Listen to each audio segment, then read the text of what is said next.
معراج کا سفر جسمانی یا روحانی۔ آج کی ویڈیو ایک ایسے واقعے پر روشنی ڈالے گی جو تاریخ اسلام کا ایک اہم سنگ میل ہے۔ حضرت محمد صلی اللہ علیہ وسلم کا واقعہ معراج یہ وہ سفر ہے جس نے مسلمانوں کے دلوں میں ایمان کی روشنی کو مزید گہرا کیا۔ لیکن سوال یہ پیدا ہوتا ہے کہ یہ سفر جسمانی تھا یا محض ایک خواب؟ اس موضوع پر علماء کے درمیان مختلف آراء ہیں اور ہم آج انہی آراء کو قرآن و حدیث کی روشنی میں سمجھنے کی کوشش کریں گے۔ تو آئیے اس ایمان افروز موضوع پر ایک نظر ڈالیں۔ اللہ تعالیٰ قرآن مجید میں ارشاد فرماتا ہے، پاک منزہ ہے وہ اللہ کہ جو اپنے بندے کو راتوں رات مسجد الحرام سے مسجد اقصیٰ کی طرف لے گیا، کہ جس کا ماحول بابرکت ہے، تاکہ ہم اسے اپنی نشانیاں دکھائیں۔ یقیناً وہ سننے والا دیکھنے والا ہے۔ رجب المرجب کا مہینہ اس اعتبار سے بہت اہمیت کا حامل ہے کہ اللہ کریم نے اس ماہ مقدس میں اپنے پیارے حبیب صلی اللہ علیہ وسلم کو معراج جسمانی عطا فرمائی۔ یہ وہ خارق العادت واقعہ ہے جس نے تسخیر کائنات کے مقفل دروازوں کو کھولا اور انسان کو خلا کے راستوں کی جستجو ڈالی۔ اس واقعے کی منزل لامکاں و لاقیود تھی، لہٰذا قید و مکان کی اس دنیا میں اس کی مثل اور ادراک کامل ممکن نہیں۔ سب سے پہلا مرحلہ مسجد الحرام سے مسجد الاقصیٰ قبلہ اول تک ہے۔ اس مرحلہ میں رسول اللہ صلی اللہ علیہ وسلم نے حضرت موسیٰ علیہ السلام کو اپنی قبر میں زندہ اور حالت نماز میں دیکھا۔ صحیح مسلم شریف کے باب فضائل موسیٰ علیہ السلام کے تحت حدیث نمبر 2375 میں ہے کہ آقا کریم صلی اللہ علیہ وسلم نے فرمایا کہ معراج کی رات جب میں موسیٰ علیہ السلام کی قبر سے گزرا تو وہ اپنی قبر میں کھڑے نماز پڑھ رہے تھے۔ اسی مرحلے میں رسول اللہ صلی اللہ علیہ وسلم نے بیت المقدس میں تمام انبیاء کرام علیہ السلام کی امامت فرمائی۔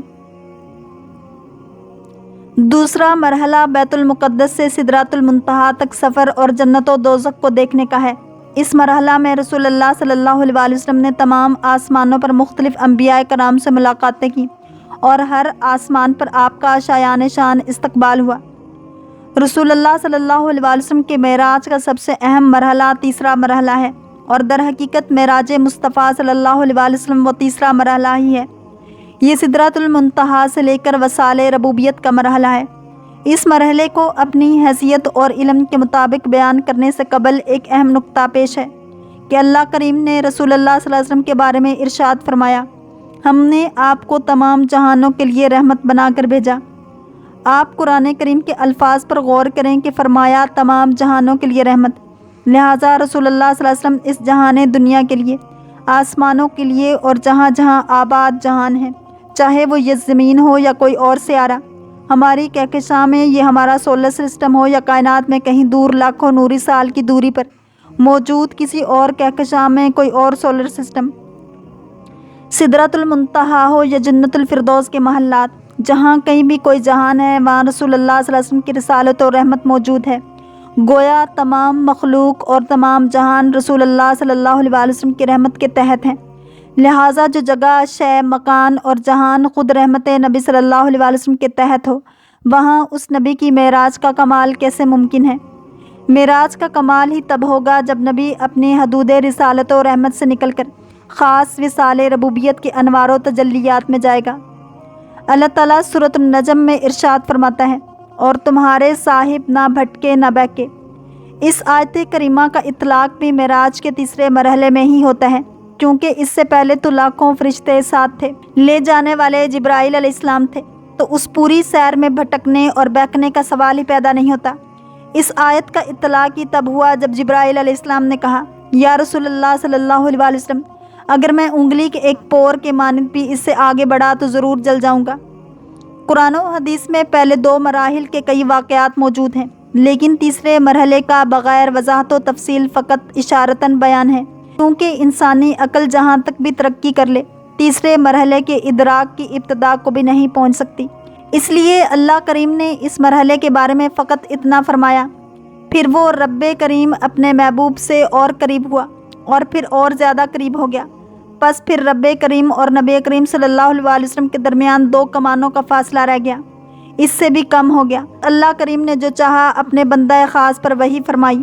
یہ بات تو مسلم ہے کہ رسول اکرم صلی اللہ علیہ وسلم جس وقت مکہ میں تھے، ایک ہی رات میں آپ قدرت الہی سے مسجد الحرام سے مسجد اقصیٰ پہنچے، وہاں سے آپ آسمانوں کی طرف چلے گئے آسمانی رستوں میں عظمت الہی کے آثار مشاہدہ کیے۔ اسی رات مکہ واپس آ گئے، مگر اس سفر کے بعد اس بات پر اختلاف ہے کہ اس سیر میں جسم مع روح کے ساتھ تھا یا صرف روح تھی۔ بعض مفسرین نے کہا ہے کہ جسم اور روح اس سفر میں شامل تھے، جبکہ دوسرے بعضوں کا کہنا ہے چونکہ یہ سفر عجیب و غریب اور بے نظیر تھا، لہٰذا انہوں نے توجہ کر کے اسے معراج روحانی قرار دیا اور کہا کہ یہ ایک طرح کا خواب تھا یا کاشفہ روحی تھا۔ معراج النبی صلی اللہ علیہ وسلم اسلام میں مسلم ہے، مگر اس کی کیفیت کے بارے میں علماء اسلام میں اختلاف ہے۔ اس بات پر یقین رکھنا واجب ہے کہ ہمارے نبی صلی اللہ علیہ وسلم معراج پر تشریف لے گئے اور آپ اپنے جسم ہونے کے ساتھ آسمانوں میں بلند ہوئے، جو اس معراج کے لیے موضوع ہیں۔ ہمارے لیے وہی حجت ہے جو خود پیغمبر صلی اللہ علیہ وسلم اور ان کے جانشین ائمہ طاہرین علیہ السلام نے فرمایا ہو۔ امام جعفر صادق علیہ السلام سے مقصد معراج سے پوچھا گیا تو آپ علیہ السلام نے فرمایا، خدا ہرگز مکان نہیں رکھتا اور نہ اس پر کوئی زمانہ گزرتا ہے، لیکن وہ چاہتا تھا کہ فرشتوں اور آسمانوں کے باسیوں کو اپنے پیغمبر صلی اللہ علیہ وسلم کی تشریف آوری سے عزت بخشے اور انہیں آپ کی زیارت کا شرف عطا کرے، نیز آپ کو اپنی عظمت کے عجائبات دکھائے تاکہ واپس آ کر آپ انہیں لوگوں سے بیان کریں۔ غور فرمائیں کہ اللہ کریم نے قرب و وصال کی کوئی حد ہی بیان نہیں کی، بلکہ فقط اتنا کہہ دیا کہ 2 کمانوں سے بھی زیادہ قریب ہو گئے، اور پھر جو چاہا وہ اللہ نے وحی فرمایا۔ گویا اللہ نے یہ بھی راز میں رکھا ہے کہ کیا وحی فرمایا، کسی کو کیا غرض کہ وہ کیا وحی ہوئی۔ ایک وحی تو قرآن ہے جو ہمارے سامنے ہے، اور ایک وحی واقع معراج کی بھی ہے جو اللہ اور رسول کا آپس کا راز ہے۔ میری گفتگو کا دوسرا مرحلہ واقع معراج اور البرٹ آئنسٹائن کی تھیوری پر مشتمل ہے۔ اگرچہ واقع معراج کے ادنیٰ ادراک کو بھی جدید سے جدید سائنس نہیں پہنچ سکتی، کیونکہ واقع معراج فقط قدرت رب تعالیٰ اور رسول اللہ صلی اللہ علیہ وسلم کا معجزہ ہے، لیکن جدید سائنس کی روشنی میں ہم کسی حد تک اس واقعے کو سمجھنے کی کوشش کر سکتے ہیں۔ رسول اللہ صلی اللہ علیہ وسلم نے ارشاد فرمایا کہ جس رات مجھے معراج کرایا گیا، میرا گزر ایسے لوگوں پر ہوا جن کے ناخن تانبے کے تھے اور وہ اپنے چہروں اور سینوں کو چھیل رہے تھے۔ میں نے جبرائیل علیہ السلام سے دریافت کیا کہ یہ کون لوگ ہیں؟ انہوں نے جواب دیا کہ یہ وہ لوگ ہیں جو لوگوں کا گوشت کھاتے ہیں، یعنی ان کی غیبت کرتے ہیں اور ان کی بے آبروئی کرنے میں لگے رہتے ہیں۔ آپ صلی اللہ علیہ وسلم نے فرمایا، میرا گزر ایسے لوگوں پر بھی ہوا جن کے پیٹ اتنے بڑے بڑے تھے جیسے انسانوں کے رہنے کے گھر ہوتے ہیں، ان میں سانپ تھے جو باہر سے ان کے پیٹوں میں نظر آ رہے تھے۔ میں نے کہا، اے جبرائیل، یہ کون لوگ ہیں؟ انہوں نے کہا، یہ سود کھانے والے ہیں۔ آپ صلی اللہ علیہ وسلم کا گزر ایسے لوگوں کے پاس سے بھی ہوا جن کے سر پتھروں سے کچلے جا رہے تھے، کچل جانے کے بعد پھر ویسے ہی ہو جاتے تھے جیسے پہلے تھے۔ اسی طرح یہ سلسلہ جاری تھا، ختم نہیں ہو رہا تھا۔ آپ صلی اللہ علیہ وسلم نے پوچھا، یہ کون لوگ ہیں؟ جبرائیل علیہ السلام نے کہا کہ یہ لوگ فرض نماز میں سستی کرنے والے ہیں۔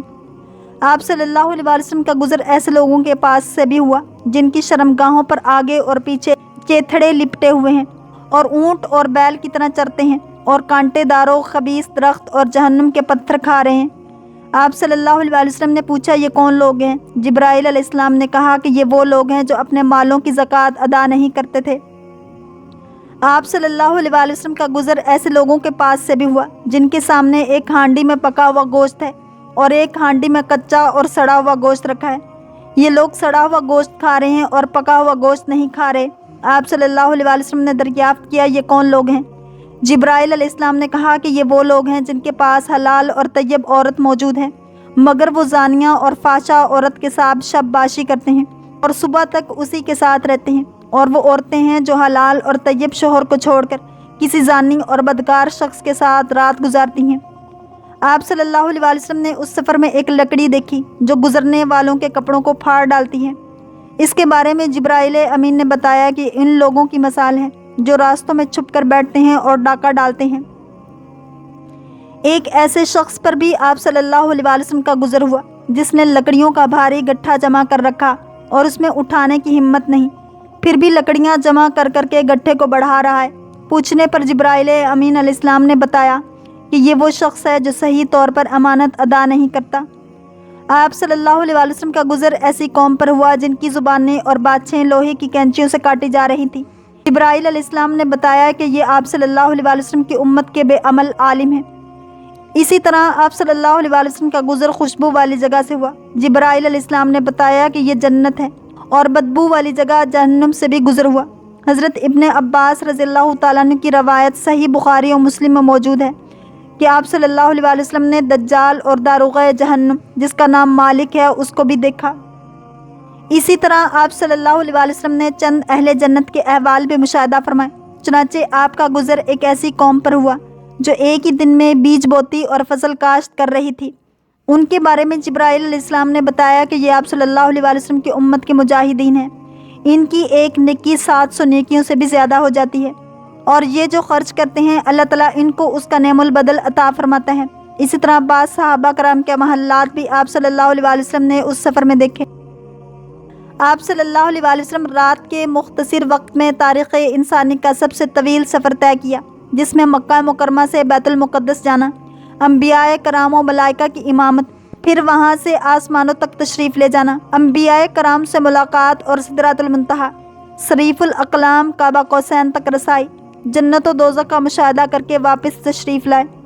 صبح اٹھ کر آپ صلی اللہ علیہ وسلم نے اپنے رات والے واقعے کو بیان کیا تو قریشی جھٹلانے لگے۔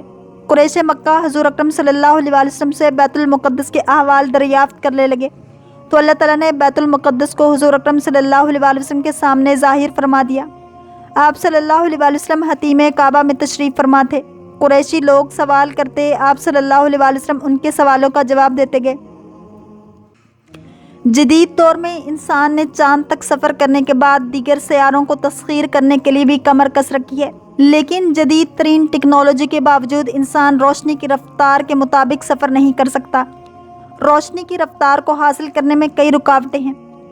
آئنسٹائن پرسوں سوچ و بچار اور تحقیق کے بعد اس نقطہ پر پہنچا کہ روشنی کی 90% رفتار سے سفر کرنے والے جسم کا حجم نصف رہ جاتا ہے اور اس کے ساتھ وقت کی رفتار بھی نصف رہ جاتی ہے۔ اس نظریے کا سب سے اہم نقطہ یہ ہے کہ اگر کوئی شخص روشنی کی رفتار سے سفر کرنے میں کامیاب ہو جائے تو اس پر وقت بالکل رک جائے گا، اگرچہ اس رفتار سے سفر کرنا انسان کے اختیار میں نہیں، لیکن اللہ کریم جو وقت، رفتار، روشنی اور مکان کا خالق ہے، وہ اگر اپنی قدرت خاص سے کسی کو اس رفتار سے سفر کروا دے تو وہ اس شخص پر وقت تھم جائے گا۔ اب اس نقطے کو ذہن میں رکھیں اور آیات و احادیث کا مطالعہ کریں تو ہمیں واقع معراج کچھ اس طرح سے ملتا ہے کہ رسول اللہ صلی اللہ علیہ وسلم براق، برق کی جمع، اور برق عربی زبان میں بجلی، روشنی کو کہتے ہیں، پر سواری فرمائی۔ معراج کی رات بیت الحرام سے بیت المقدس میں امامت، بیت المقدس سے ہر آسمان سے ہوتے ہوئے سدرۃ المنتہا، جنت و دوزخ کا معائنہ، پھر وصل الہی کا سفر، واپسی تشریف آوری ہوئی تو وضو کا پانی ابھی بہہ رہا تھا اور بستر بھی گرم تھا۔ اتنے کم وقت، چند سیکنڈ یا منٹ میں لاکھوں کروڑوں میل بلکہ نوری فاصلوں کا سفر کیسے ممکن ہو گیا؟ آئنسٹائن کا نظریہ ہمیں یہ معجزہ سمجھنے میں مدد فراہم کرتا ہے۔ اگرچہ یہ معجزہ نبوی صلی اللہ علیہ وسلم ہے اور معجزہ عقل سے محال شے کو کہتے ہیں، لیکن اس کے باوجود کسی حد تک سمجھنے میں آئنسٹائن کی تھیوری بہت اہمیت کی حامل ہے۔ اللہ کریم کی قدرت یا رسول اللہ صلی اللہ علیہ وسلم کا معجزہ کسی قسم کی تھیوری کے پابند و محتاج قطعاً نہیں ہو سکتے۔ اللہ کریم سے دعا ہے کہ اللہ تعالیٰ ہمیں ایک مقام مصطفیٰ صلی اللہ علیہ وسلم کی معرفت نصیب فرمائے۔ اگر آپ کو یہ ویڈیو پسند آئی ہے تو لائک، شیئر اور سبسکرائب کرنا مت بھولیے تاکہ ایسے ہی اسلامک انفارمیٹیو ویڈیوز آپ تک پہنچتے رہیں۔